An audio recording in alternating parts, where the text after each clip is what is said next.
Hey guys, welcome back to your channel journey to success. तो इस video में हम एक्चुअल प्रैक्टिस ही continue कर रहे हैं। इसमें हम यूनिट नंबर 3 करने वाले हैं। आप सब सोच रहे होंगे हम इतनी देर से एक्चुअल प्रैक्टिस पढ़ी जा रहे हैं, पर अभी तक हमें एक्चुअल प्रैक्टिस का मतलब ही नहीं पता। तो मैंने सोचा why not I should add the meaning of actual practice, ताकि आपको यही समझ आ जाए कि हमारा सब्जेक्ट है क्या। So actual practice subject as a subject का मतलब क्या होता है कि आप मैथ्स और स्टैट्स की टेक्निक्स अप्लाई कर रहे हो। ठीक है। सो actual practice is the application of mathematical and statistical techniques, ताकि आप जो भी फाइनेंशियल रिस्क होते हैं बहुत सारे फील्ड्स में, प्राइमरी अगर हम इंश्योरेंस की बात करें और पेंशन प्लान्स की बात करें, तो हम मैथ्स और स्टैट्स की नॉलेज को अप्लाई करते हैं ताकि हम रिस्क असेसमेंट कर पाए। ठीक है। सो एक्चुरियल्स क्या करती है, डाटा को लेती है, प्रोबेबिलिटीज निकालते हैं, प्रेडिक्शंस वगैरह निकालते हैं और देखते हैं कि अगर कोई भी फाइनेंशियल इवेंट है उसमें क्या क्या रिस्क हो सकता है। ज्यादातर ये इंश्योरेंस कंपनीज, पेंशन फंड या ऑर्गेनाइजेशन जिनको प्रीमियम रिजर्व्स वगैरह ये सब निकालने होते हैं वो यूज करते हैं। सो एक्चुरियल प्रैक्टिस में जो मिक्स है वो मैथमेटिक्स का होता है, फाइनेंशियल एनालिसिस का होता है और रिस्क मैनेजमेंट का होता है। सो ये मीनिंग मैंने इसलिए ऐड करा क्योंकि आप आंसर्स में मेंशन करोगे ना एक्चुरियल वर्ड, एक्चुअल प्रैक्टिस का आपका सब्जेक्ट है, तो आपको मीनिंग समझ आना चाहिए। ठीक है, ये जरूरी था इसलिए मैंने ये यूनिट में ऐड कर दिया। सो स्टार्ट करते हैं यूनिट नंबर 3। हमारा फर्स्ट टॉपिक है special annuities and assurances. Special annuities and special assurances क्या होती हैं? देखो, स्पेशल मतलब स्पेशल कॉन्ट्रैक्ट्स होंगे obviously. So specific type of annuity contracts होते हैं जिनके यूनिक फीचर्स होते हैं। सो यूनिक फीचर्स के कारण ये यूनिक ग्रुप्स की और इंडिविजुअल्स की जो भी डिजाइंड नीड्स होती हैं उनको पूरा करने में हेल्प करती हैं। सो सबसे पहले हम स्पेशल एनुटीज के नाम याद करेंगे, देन हम स्पेशल अश्योरेंसेस के नाम याद करेंगे। तो स्टार्ट करते हैं, स्पेशल एनिटीज कौन कौन सी हैं और स्पेशल अश्योरेंसेस कौन कौन सी हैं। देखो, अगर आपको स्पेशल एनिटीज आ गया, आप ये 5 हेडिंग्स लिख के आओगे। Joint life annuity, deferred annuity, variable annuity, fixed indexed annuity, life annuity. मतलब ये स्पेसिफिक है ना, इसलिए ये स्पेशल एनुटीज का पार्ट है। Joint life annuity, deferred annuity, variable annuity, fixed indexed annuity and life annuities. उसके बाद अश्योरेंसेस आप कैसे कैसे बना सकते हो? अश्योरेंस आप बना सकते हो life term insurance, whole life insurance, disability insurance, term long term care insurance. So ये हमारी थोड़ी कैटेगरीज है। ये एनुटीज हैं 5 तरह की। आप और भी जो मैंने स्टार्टिंग वाली वीडियो में बताई थी 1-2 वहां से और ले सकते हो। उसके अलावा अश्योरेंसेस हैं term life insurance, whole life insurance, disability insurance and long term care insurance. अब आपको आई गेस हेडिंग्स याद हो गई हैं स्पेशल एनिटीज की और हमारी स्पेशल अश्योरेंसेस की। अब थोड़ा सा इनके बारे में इन डेप्थ जान लेते हैं कि एक्चुअल में है क्या। सो स्पेशल एनिटीज का मतलब होता है ये एनिटी कॉन्ट्रैक्ट्स जो स्टैंडर्ड स्ट्रक्चर होता है उससे थोड़ा सा अलग होते हैं। फॉर एग्जाम्पल, जो जॉइंट लाइफ एनिटी है वो आप अकेले नहीं ले सकते, आपको 2 इंडिविजुअल्स को मिनिमम मिलके लेनी होती है। बेसिकली आप अपने स्पाउस के साथ या पार्टनर के साथ ले सकते हो जब तक कोई पास अवे नहीं होता। डेफर्ड एनिटी क्या होता है? डेफर्ड एनिटी का लॉन्ग वेटिंग पीरियड होता है, मतलब आप फिक्स टाइम तक पैसे दोगे उसके बाद आपको रिटर्न आना शुरू होगा। इसमें वेटिंग पीरियड होता है। डेफर्ड का बेसिकली मतलब होता है कि वेटिंग पीरियड होना। उसके बाद वेरिएबल एनुटी क्या होता है? आपको गारंटीड सम नहीं मिलेगा, आपको वेरिएबल अमाउंट मिलेंगे डिपेंडिंग अपॉन आपका जो पैसा है वो मार्केट के साथ लिंक्ड है। सो मार्केट में जो भी रिटर्न चल रहे होंगे उस बेसिस पर आपको पैसा मिलेगा। फिक्स्ड इंडेक्स्ड एनुटी क्या होता है? इंडेक्स के साथ लिंक्ड है। जो सिंपल वाली एनुटीज होती है वो तो हमारी फिक्स्ड एनुटीज होगी, बट ये फिक्स्ड इंडेक्स्ड एनुटी है, मतलब इंडेक्स के साथ लिंक्ड है। मार्केट इंडेक्स क्या होगी? जैसे निफ्टी 50 हो गया, जो हमारा सेंसेक्स 100 होता है वो हो गया, ये सब चीजें। सो इसमें मिनिमम गारंटीड लेवल होता है, पर फिर भी ये मार्केट के साथ लिंक्ड होती है, तो डाउन साइज के रिस्क के अगेंस्ट हमें प्रोटेक्शन तो दे ही देती है। देन होगी लाइफ एनुटीज। लाइफ एनुटीज लाइफ टाइम के लिए होती हैं। फॉर एग्जाम्पल, कोई बंदे की डेथ हो जाती है तो रिमेनिंग पेमेंट्स उसके उसको मिल जाती हैं, डिपेंडेंट को मिल जाती हैं। सो ये स्पेशल कैटेगरीज हैं इंडिविजुअल्स की नीड्स को कैटर करने के लिए। सो हमारी स्पेशल एनुटीज हैं joint life annuity, deferred annuity, variable annuity, fixed indexed annuity and life annuity. Clear? Next हमारे अश्योरेंसेज आ गए। अश्योरेंसेज का मतलब होता है insurance policies that provide financial protection against a specific risk. So इसमें अश्योरेंस दी जाती है आपको। For example, term life insurance. क्या है term life insurance? Term life का इंश्योरेंस का मतलब होता है आपको एक टर्म तक पैसा देना है, उसके बाद सपोज किसी ने टर्म इंश्योरेंस 60 साल तक की एज तक का लिया है। सो अगर उस बंदे को 60 साल की एज तक कुछ हो जाएगा तो इंश्योरेंस कंपनी पैसा देगी, बट अगर उसको 60 साल से एक दिन भी ऊपर हो गया उसके बाद उसे कुछ होता है तो insurance company is not responsible. So insurance company इस केस में उसको कवरेज देती है for a specific period of term. Whole life में क्या है कि जब तक उसकी डेथ नहीं होती तब तक उसको कुछ नहीं मिलेगा, बट जब उसकी डेथ हो जाएगी जो कैश कंपोनेंट है उसके डिपेंडेंट को मिल जाएगा। ठीक है। डिसेबिलिटी इंश्योरेंस क्या होता है? डिसेबिलिटी किसी भी कारण की वजह से हो सकती है, ठीक है, एक्सीडेंट की वजह से या कोई और रीजन की वजह से। सो इन केस डिसेबिलिटी होती है, सो डिसेबिलिटी के अगेंस्ट उस पर्सन को कंपेंसेशन दिया जाता है from the insurance company. Long term care insurance का मतलब है इसमें आप जो भी नर्सिंग होम की केयर होगी या होम घर कोई किसी को सपोज क्रोनिक इलनेस या डिसेबिलिटी है, तो उसके घर में जो आके नर्स काम कर रही है उन सबकी केयर्स वगैरह का खर्चा वो सब इंश्योरेंस कंपनी बेयर करती है। सो हर एक इंडिविजुअल की अपनी नीड है, उस अकॉर्डिंग वो प्लान लेता है। सो कुछ स्पेशल एन्युटी प्लान होते हैं, कुछ स्पेशल इंश्योरेंस प्लान होते हैं। सो मैंने यहाँ पे आपको कैटेगरीज बता दी, ठीक है। स्पेशल इंश्योरेंस प्लान कौन कौन से हो गए? Term insurance, whole life insurance, disability insurance, long term care insurance, ठीक है। तो जो स्पेशल एन्युटी या प्लान है वो हर एक इंडिविजुअल की नीड्स के अकॉर्डिंग डिजाइन करे जाते हैं। इनमें अलग अलग रेट्स कैलकुलेट किए जाते हैं। For example morality rate, interest rate, investment performance, risk considerations, सब कुछ कंसीडर किया जाता है।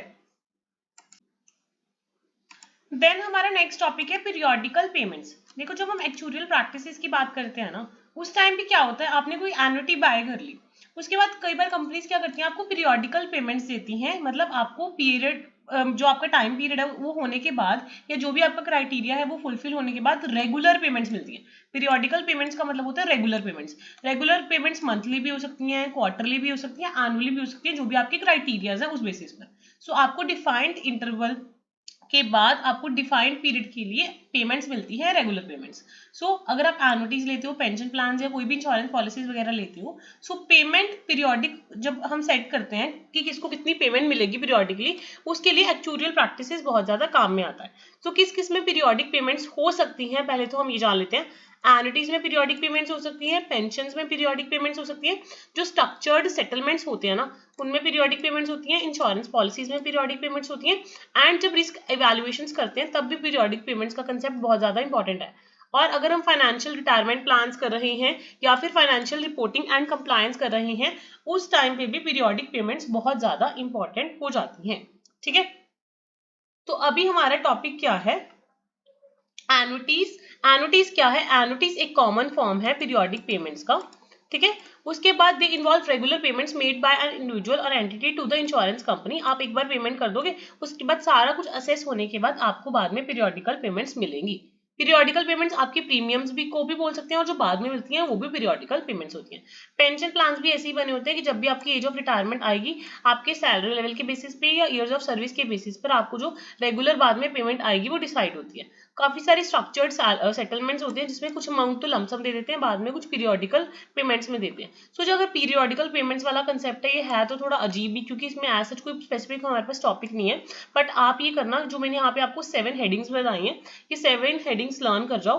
एनुइटीज, pensions, structured settlements, insurance policies, उसके अलावा risk assessment, financial and retirement planning and financial reporting and compliance, इस टाइप पे जो पीरियोडिकल पेमेंट्स का कंसेप्ट है वो आता है। सो जो पीरियोडिकल पेमेंट्स हैं वो बहुत ही ज्यादा क्रिटिकल हैं टू द एक्चुअल प्रैक्टिसेस, क्योंकि जब भी हम रिस्क को एनालाइज करते हैं, फाइनेंशियल एनालिसिस करते हैं, रेगुलेटरी रिक्वायरमेंट्स को फुलफिल करते हैं, उस टाइप पे पीरियोडिकल पेमेंट्स की बात आती है। और जो पीरियोडिकल पेमेंट्स का कैलकुलेशन है वो सारे मॉडल्स यूज करके, फाइनेंशियल मैथमेटिक्स वगैरह यूज करके हम प्रॉपरली टेबल्स वगैरह बना के निकालते हैं, ठीक है। इसके बाद हमारा नेक्स्ट टॉपिक है कंप्लीट एनुइटीज। क्या हमारा टॉपिक है? कंप्लीट एनुइटीज। कंप्लीट एनुइटीज का मतलब होता है in actual practice a complete annuity refers to an annuity contract that provides periodic payment for a specific period of time. या तो आपकी जो एनुइटी है वो आपको स्पेसिफिक पीरियड ऑफ टाइम तक सारे पैसे दे रही है, तो आपकी ऑब्वियसली एनुइटी कंप्लीट हो जाएगी। या फिर until the death of the annuitant, की जब तक एनुइटेंट की डेथ नहीं हो जाती तब तक आपको पैसा मिलेगा। It is considered complete because it covers the entire duration of the annuitant's life or a predetermined life frame।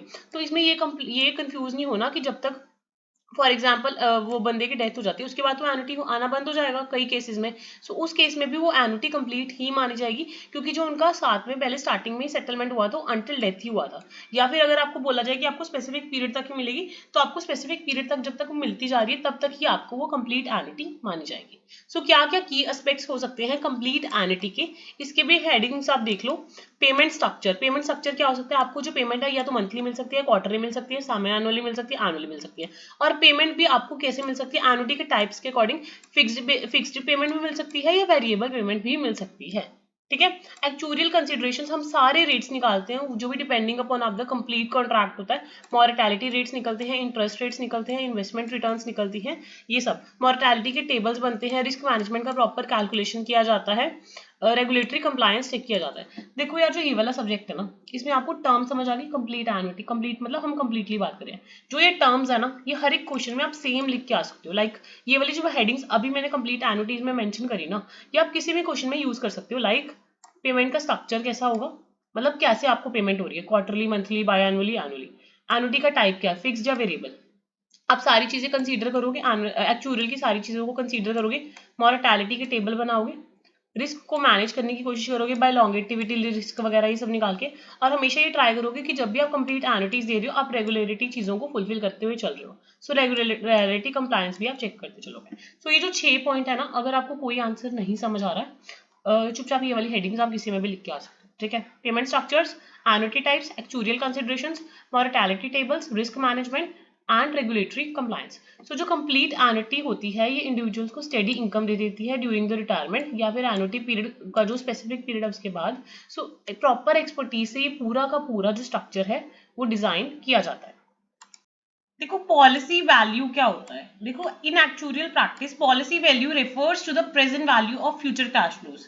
तो पॉलिसी वैल्यू का मतलब आपको कितने पैसे मिलेंगे फ्यूचर में, प्रेजेंट वैल्यू के according, present value of future cash flows associated with an insurance policy. So मतलब आपकी जो पूरी की पूरी पॉलिसी है उसकी इकोनॉमिक वर्थ क्या है at a particular point in time, considering कि आपको कितने एक्सपेक्टेड आपको इनफ्लोज देने पड़ेंगे, कितने आउटफ्लोज होंगे पूरे के पूरे टर्म में। सो पॉलिसी वैल्यू मतलब कितने आपको पैसे मिलने वाले हैं basically. So the policy value is calculated by discounting the future cash flows to the present value. So future cash flows को डिस्काउंट करने के बाद प्रेजेंट वैल्यू के अकॉर्डिंग निकाली जाती हैं एंड एप्रोप्रिएट डिस्काउंट रेट निकाल के। So the discount rate is typically determined based on the factors such as interest rate क्या चल रहा है, आपकी रिस्क प्रोफाइल क्या है पॉलिसी की। सो डिस्काउंटिंग करके फ्यूचर कैश फ्लोज को पॉलिसी की value time value of money को रिफ्लेक्ट करती है। मतलब dollar received in the future is worth less than the dollar received today. आज पैसे की वैल्यू ज्यादा है, फ्यूचर में कम होगी। सो उस बेसिस पे डिस्काउंटिंग करके आपकी पॉलिसी की वैल्यू निकाली जाती है। मतलब ये जो डेफिनेशन है ना, ये वाली डेफिनेशन है, policy value refers to the present value of future cash flows associated with an insurance policy, ठीक है।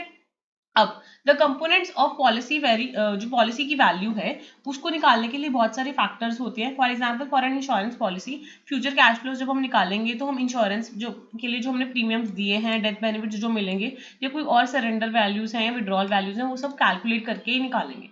वैसे ही जब प्रॉपर्टी और कैजुअलिटीज वगैरह हम देखते हैं तो उसमें भी जितना प्रीमियम दिया है, जितना क्लेम पे आउट है, जो भी पॉलिसी कैंसिलेशन है, रिन्यूअल वैल्यूज है, वो सब हम कैलकुलेट करके ही उसके बाद हम पॉलिसी वैल्यू निकालते हैं। सो इजी लैंग्वेज में पॉलिसी वैल्यू होता क्या है, policy value refers to the present value of future cash flows associated with an insurance policy. अब इसके ना यहाँ पे मैंने मेथड्स मेंशन करे हैं कि किस वे में हम पॉलिसी की वैल्यू निकाल सकते हैं। सो ये 10 के 10 मेथड्स में से आपको जितने मेथड्स लर्न होंगे आप उतने मेथड्स लर्न कर लेना। यहाँ पे मैंने मेथड्स ऑफ इवैल्यूएशन निकाला हुआ है, ठीक है। सो यहाँ पे मेथड्स कौन कौन से हैं, नेट सिंगल प्रीमियम मेथड, उसके बाद है net level premium method, reserves method, cash surrender value, policy accumulation value, present value of future benefits, market value of policy, fair value of policy, embedded value, risk value. देखो नाम बहुत ही आसान है, अभी आपको फिलहाल लग रहा है कि टफ है, जब आप एक या दो बार नाम याद करोगे तो आपको ये सारे नाम याद हो जाएंगे। पहले तो मैं आपको इजीली बता देती हूँ कौन कौन से easily, present value of future benefits, market value of policy, fair value of policy, embedded value, risk value. 5 तो ये वैल्यू वाले हो गए, ठीक है। कौन कौन से, present, market, fair, embedded, risk, ठीक है। उसके बाद surrender value, policy accumulation value. उसके अलावा 3 मेथड्स के कौन कौन से हो गए, reserve method, net level premium, net single premium. तो आई होप आपको थोड़ा सा लर्न हो जाएंगे मेथड्स क्या है इवैल्यूएशन ऑफ पॉलिसी वैल्यू के। अगर आपको ये डिटेल में करना है आप ये फाइंड आउट करके पढ़ सकते हो, बट जब हमें नाम ही नहीं याद हो रहे तो अंदर तो क्या ही लर्न होगा। तो फिलहाल तो ये मेथड्स ही लर्न कर जाओ फॉर द लास्ट मोमेंट, ठीक है। उसके बाद हमारा लास्ट टॉपिक है, फाइनली यूनिट भी हमारा खत्म होने वाला है, बस ये लास्ट छोटा सा टॉपिक है, ये हम जल्दी से कवर अप कर लेते हैं। प्लीज अगर आपको वीडियो अच्छी लग रही है you can put your comments, valuable comments in the valuable view points in the comment section and you can like this video, क्योंकि मैं देखती हूँ कि व्यूज बहुत सारे होते हैं बट लाइक्स बहुत कम होते हैं। चलो उसके बाद सिलेक्ट एंड अदर टेबल्स क्या होता है, एक्चुअल प्रैक्टिसेस में ना एक टर्म है सिलेक्ट एंड अल्टीमेट टेबल्स, जिनको हम सिलेक्ट एंड अदर टेबल्स भी बोलते हैं। ये मॉर्टेलिटी टेबल्स होते हैं। जब भी हम एस्टिमेशंस करते हैं based on the historical data, तो हम फ्यूचर के लिए कुछ एस्टिमेट्स करते हैं और कुछ कैलकुलेशंस करते हैं। सो उन कैलकुलेशंस को करने के लिए हम टेबल्स बनाते हैं। फॉर एग्जांपल जब हम लाइफ इंश्योरेंस पॉलिसी लेते हैं या पेंशन वगैरह लेते हैं, तो उनकी प्राइसिंग वगैरह सब कुछ निकालने के लिए हम टेबल्स बनाते हैं एक्चुअल प्रैक्टिसेस में एक्चुअली। सो एक सिलेक्ट टेबल्स होते हैं, एक अल्टीमेट टेबल्स होते हैं। सिलेक्ट टेबल्स, अल्टीमेट टेबल्स, ठीक है, क्लियर हुआ इतना? सिलेक्ट टेबल्स क्या होते हैं? Select table refers to the mortality tables that focus on specific age range या सिलेक्ट ग्रुप ऑफ इंडिविजुअल्स। तो सिलेक्ट टेबल्स सिलेक्टिव लोगों के लिए बनाए जाते हैं या सिलेक्टिव एज ग्रुप के लिए बनाए जाते हैं, मतलब सिलेक्टिवली बनाए जाते हैं। सो ये उस स्पेसिफिक पीरियड में चीजों को एनालाइज करने के बाद उस कैलेंडर ईयर में उस स्पेसिफिक ग्रुप के लिए, उस सर्टेन ऑक्यूपेशन के लिए बनाए जाते हैं। So during the given time frame selectively जो टेबल्स बनाए जाते हैं वो तो होते हैं सिलेक्ट टेबल्स। सो ये सबसेट ऑफ पॉपुलेशन के लिए होते हैं। तो जो सिलेक्ट टेबल होंगे वो स्पेसिफिक सबसेट ऑफ पॉपुलेशन के लिए होंगे, उनके कैरेक्टरिस्टिक्स को कंसीडर करके। समझ आ गया? सो जो सिलेक्ट टेबल्स हैं वो सिलेक्टिव लोगों के लिए होंगे, सिलेक्टिव लोगों की कैरेक्टरिस्टिक्स को एनालाइज करने के लिए, स्पेसिफिक रिस्क को एसोसिएट करने के लिए होंगे। On the other hand other tables या अल्टीमेट टेबल्स कौन से होते हैं? अल्टीमेट टेबल्स वो वाले टेबल्स होते हैं मॉर्टेलिटी के जो आप जनरल पॉपुलेशन के लिए बनाते हो। किसके लिए? ब्रॉडर रेंज ऑफ लोगों के लिए बनाते हो। लॉन्ग टर्म सारी चीजों को कंसीडर करके सिलेक्टिव फैक्टर्स नहीं लेते, आप ये जनरल लोगों के लिए बनाते हो। सो दो टेबल हैं, selective tables and ultimate tables. Selective वाले स्पेसिफिक ग्रुप के लिए बनाते हो, उनके रिस्क वगैरह स्पेसिफिक चीजें देख के। अल्टीमेट टेबल्स आप जनरल पॉपुलेशन के लिए बनाते हो, मतलब ब्रॉड रेंज ऑफ लोगों के लिए बनाते हो, इसमें आप सिलेक्टिव क्वालिटीज नहीं डालते। अब कंस्ट्रक्शन और यूसेज बहुत ज्यादा इंपॉर्टेंट है सिलेक्टिव टेबल्स की भी और अल्टीमेट टेबल्स की भी। तो सिलेक्टिव लोगों के लिए होंगे, सो आप उनके अकॉर्डिंग ही चीजें कंस्ट्रक्ट करोगे सारी चीजें, और अल्टीमेट टेबल आप कभी भी यूज कर सकते हो। एप्लीकेशंस बहुत ज़्यादा हैं, क्योंकि जब भी हमें लाइफ इंश्योरेंस पॉलिसीज की या कोई भी प्रीमियम वगैरह की कैलकुलेशंस करनी है, तो ये हम टेबल्स को यूज़ करते हैं उस कैटेगरीज के अकॉर्डिंग कि उनका क्या ऑक्यूपेशन है, क्या हेल्थ स्टेटस है, क्या उनके कैरेक्टरिस्टिक्स है। लॉन्ग टर्म चीज़ें जब हमें निकालनी होती है, प्रीमियम लेवल डिसाइड करना होता है, तो हम इन टेबल्स को यूज़ करते हैं। इनको रिजॉल्व करने में एंड लॉन्ग टर्म प्रोजेक्शंस करने में इनका बहुत ज़्यादा यूज़ है, रिस्क असेसमेंट में बहुत ज़्यादा यूज़ है। So select and ultimate tables are valuable tools जब भी हम एक्चुअल में अंडरस्टैंड करते हैं और प्रोजेक्ट करते हैं मॉर्टेलिटी के रेट्स। सो ये फाउंडेशन है कि कैसे कैसे सारी चीज़ें होंगी। तो ये थोड़ा सब्जेक्ट लास्ट मोमेंट पे मैं इतना ही कवर कर पाऊंगी कि आपको थोड़ा सा आइडिया लग जाए, कि एटलीस्ट आपका थोड़ा पासिंग जितना हो जाए। अगर आपके स्टिल कोई क्वेरीज हैं या कोई ओपिनियंस हैं, आप अपने कमेंट सेक्शन में डाल सकते हो। एंड नीचे आपका टेलीग्राम चैनल का और टेलीग्राम ग्रुप का लिंक है, जिसमें मैं एक्टिवली आपके कमेंट्स या व्यू पॉइंट्स देखती हूँ। तो अगर किसी को भी कोई बात करनी है आप उसमें डाल सकते हो।